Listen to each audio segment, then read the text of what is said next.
Fala galera que curte o PC Fact. No vídeo de hoje a gente vai responder uma pergunta que você deve ter se assustado quando você viu ela aí logo na miniatura do vídeo, né?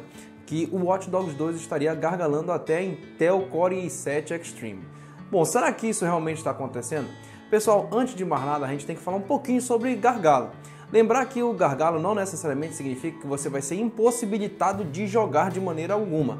Não, o gargalo significa simplesmente que a sua placa de vídeo não vai estar entregando toda a performance dela o tempo inteiro, justamente por alguma limitação do processador ou até da forma como o código do jogo vai usar esse seu processador.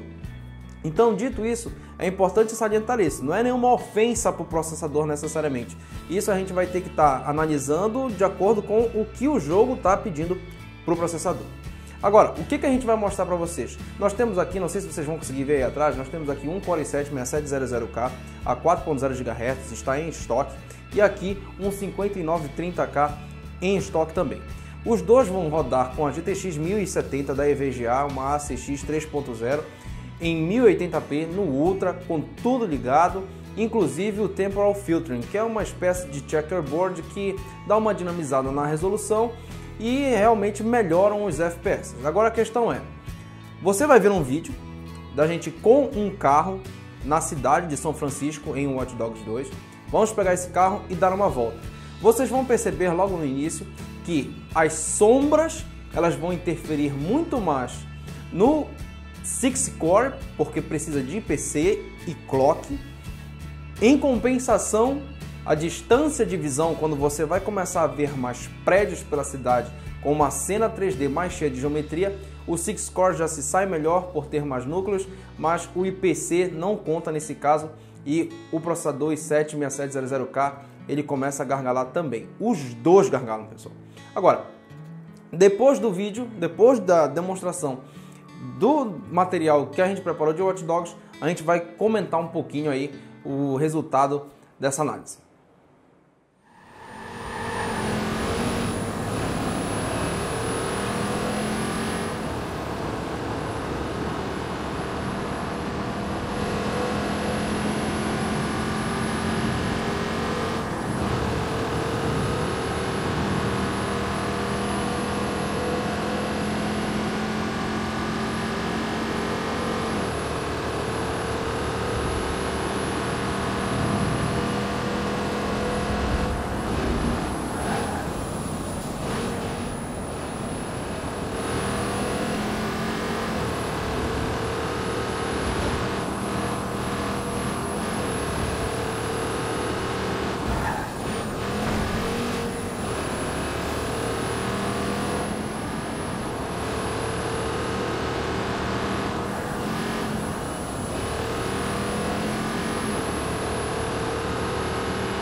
Bom, agora que vocês viram que realmente o i7 6700K, assim como o i7 5930K, chega alguns momentos em que não conseguem levar 99% da GPU, a gente consegue concluir tranquilamente que em Full HD essa 1070 em um Watch Dogs 2, ela gargala com qualquer processador praticamente que você imaginar.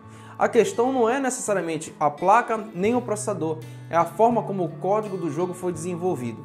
Primeiro, a inteligência artificial de Watch Dogs é extremamente exigente e ela é ativa o tempo inteiro. Então, se você aumenta o campo de visão, aumenta o desenho da cena 3D, toda aquela infraestrutura ali vai estar sendo gerenciada pela inteligência artificial de maneira ativa. E isso realmente pesa demais no seu processador.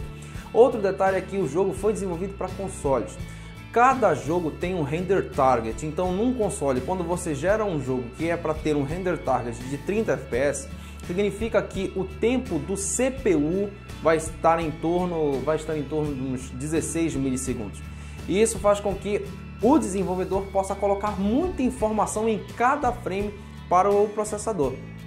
Isso faz com que você tenha uma dificuldade muito grande de ter muitos FPS quando chega a versão para computador, quando ela é portada.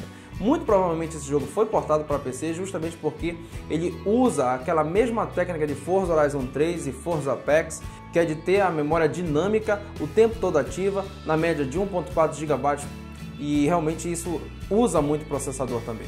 Bom, agora já que vocês já viram o vídeo que nós preparamos, vocês conseguiram perceber que realmente o i7-6700K e o 5930 têm dificuldades de entregar toda a performance de GPU.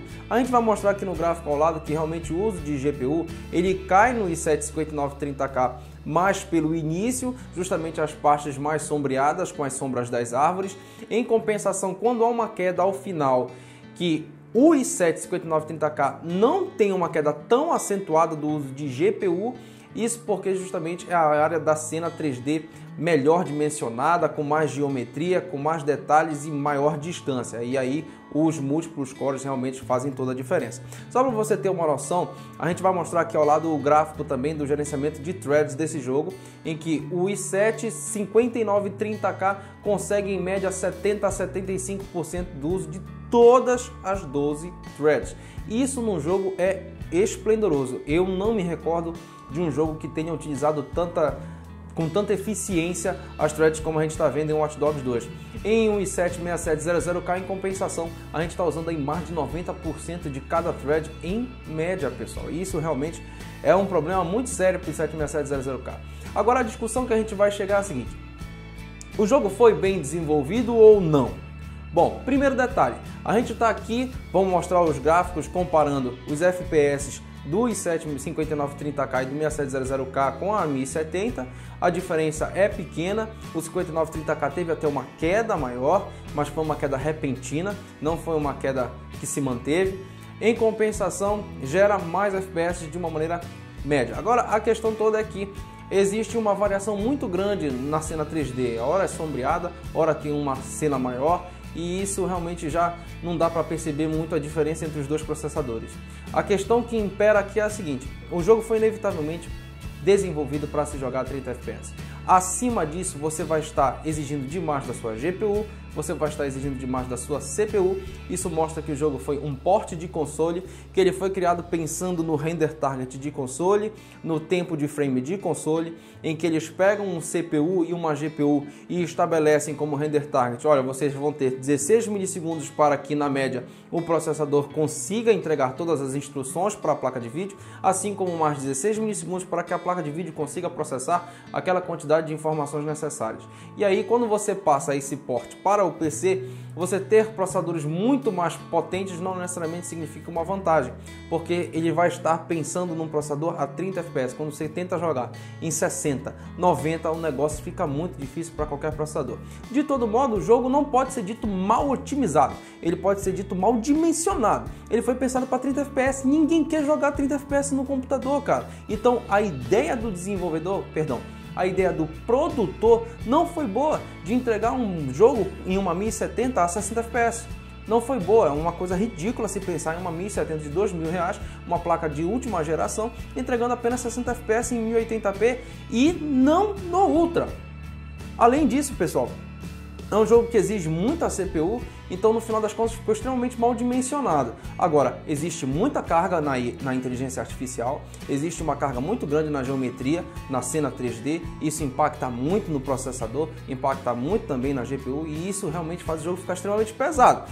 Agora, a otimização que o jogo tem, usando em média 8 GB de memória RAM, menos dos 8 GB de memória de vídeo que a 1070 tem disponível, e usando os threads da maneira que estão sendo demonstrados, realmente o jogo não pode ser dito como mal otimizado, porque o desenvolvedor, dentro daquilo que era o render target dele, conseguiu entregar um excelente trabalho para o produtor.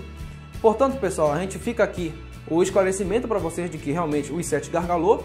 A culpa não é do i7 ser fraco, afinal o i7 é um bem inanimado. A questão é que realmente o desenvolvedor preferiu usar bastante o CPU para conseguir entregar os 30 frames com uma qualidade gráfica excelente. E se você realmente usar sem o temporal filtering e usando na qualidade máxima, esse jogo tem uma imagem incrível, incrível, mas realmente é extremamente pesada. Mas isso foi uma decisão da produção da Ubisoft, que realmente já vem dimensionando mal os seus jogos como Assassin's Creed Unity, Assassin's Creed Syndicate, pensando em jogos em 30 FPS. Portanto, pessoal, fica aí a dica para vocês, antes de comprarem o Watch Dogs 2, saibam que ele realmente foi feito para 30 FPS, que ele é liberado para rodar acima disso, mas dificilmente você vai conseguir, e que patches futuros provavelmente não vão resolver o problema, porque o jogo foi pensado dessa forma. O produtor mandou o desenvolvedor desenvolver dessa forma, então dificilmente um patch vai resolver esse problema. Bom, pessoal, eu espero que vocês tenham gostado do vídeo. No próximo vídeo, muito provavelmente a gente vai trazer aqui para vocês um teste com 4 placas de vídeo. Esse teste eu acho que o pessoal pediu bastante e realmente eu acho interessantíssimo trazer isso para o canal. A gente está aqui com uma GTX 1060 Strix do Francirley Jr. Ele emprestou essa placa para a gente, para que a gente pudesse comparar uma RX 480 referência com uma RX 480 customizada. A gente está com uma da XFX, uma GTR. A gente vai usar inclusive a BIOS da GTR Black. E aí o que a gente vai fazer? A gente vai comparar a 1060 referência com a 480 referência, assim como o 480 custom com uma 480 referência. Isso tudo para que a gente possa saber como você vai começar seu 2017, qual seria a placa que hoje, em 1º de janeiro de 2017 e daqui para frente, vai estar entregando mais FPS depois de drivers maduros e etc. Tá ok, pessoal? Então eu espero que você se inscreva para acompanhar as novidades do canal, inclusive esse vídeo que a gente está ofertando aí para vocês. Um grande abraço e até a próxima.